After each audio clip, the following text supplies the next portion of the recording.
Hey guys, I am jumping on real quick because I was just about to touch up my hair. We are going to, if you're from San Clemente, tonight HH Cottons, 25% I think of all proceeds are going to Chase and his family to help with medical bills. So just in case you didn't know, if you're from San Clemente area, go to HH Cottons tonight.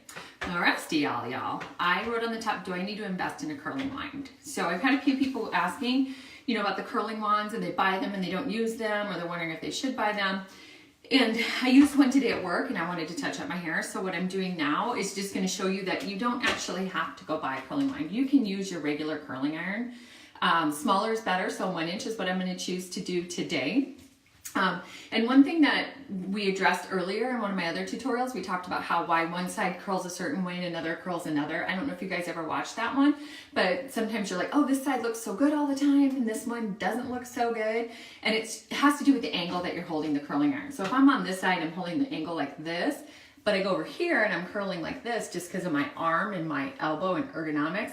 This curl is going to lay different than this curl. So using your curling iron as a wand, what I do is I up the temperature. Well, actually I didn't even up the temperature, but I usually up it like 25 degrees. And with a curling wand, or using your curling iron as a curling wand, what you're going to do is you come over the top of the head and you're going to go ahead. I curled a couple of these already and then I thought, oh, I should jump on and show you guys. So I'm going to come over the top. And I'm going to hold my curling wand like this, and I'm going to use my curling iron as a wand. So instead of opening up the clip, I'm going to come over the top, I wrap around.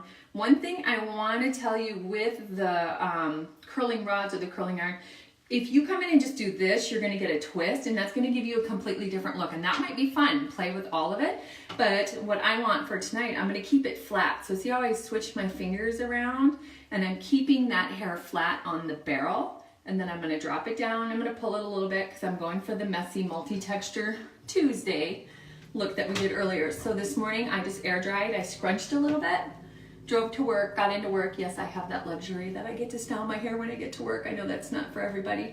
And then I used my waving iron underneath for a funkier texture. And then this on top. So see how I'm using that curling iron as a wand. So you don't have to go out and buy, because wands tend to be expensive too. You don't have to go buy a $100 wand. Turn up your regular iron 25 degrees and then come in, and this still saves the tip of your hair because see, I'm holding that. So I'm not actually burning the end of my hair. I'm going to drop that down. I'm going to do this guy here. I have another cool trick I'm going to show you guys too that has to do with the waving iron that I did the other day.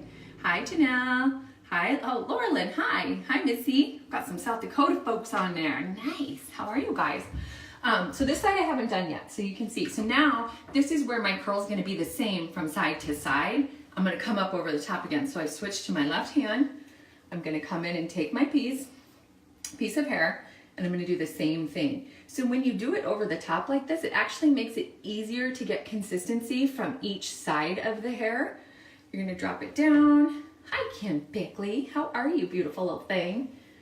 Right here, come around, and I'm holding it, holding the tip out, making sure the ends stay flat, and I'm dropping it down. So you see how I'm getting curl versus going this way. It's just a different way to use your iron. It'll give you a little bit different finish, and then you don't have to spend the money on a whole nother tool just to get that waving iron effect. You can do it with a larger iron if you have the 1 1/4 inch that I used in one of my earlier tutorials.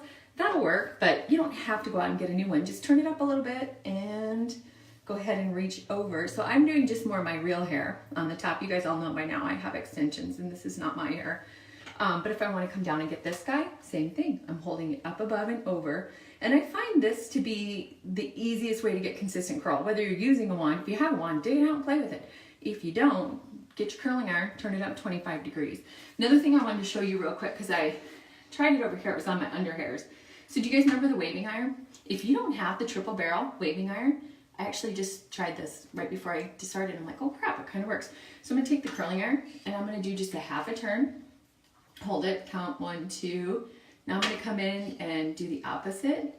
1, 2. I probably should let that cool off a little bit before I do it. But I'm actually just using the curling iron to create that waving iron effect. You see how that kind of popped in there a little bit? The more I pull on it while it's hot, the less it's going to show up. But this is a good way too, if you don't have those other tools yet or you don't want to invest in them yet, go ahead and take your curling iron and just grab some pieces. This is more the multi-texture. You can do it all over too, but go ahead and take it and you can see, okay, so this one I'm gonna curl out first, and let's hold it a little longer and see what happens. So let's count 1, 2, 3. Hold it for a second. So you see how I got that curl in there? Now, cooling off. Now I'm gonna come in right where I finished that curl, and I'm gonna give it a 1, 2, 3 in the opposite direction. So I'm actually flipping the iron every other time. So you can see that curl. Now I'm gonna come in, go up, 1, 2, 3. I'm not putting this all the way in, otherwise I'll get a funky crimp. And then now I'm going in. So you're basically creating a wave coming through, but see how I got that almost that same look. So that's another thing you can do if you liked that look of the multi-texture Tuesday. I don't like how that curled, so I'm just going to smooth that out a little bit. You can go in and recreate it just with your iron and play with that. So anyways, that was my little tip on, do you really need to invest in a waving iron? Maybe, maybe not. Try this first. You already have one in your cupboard. Give it a whirl. All right, ladies and gentlemen, if they're already on there, but hey, everybody, oh, Gage wants to know how to curl his hair. Tell him to come in and I will teach him. All right, guys, see you later. Bye.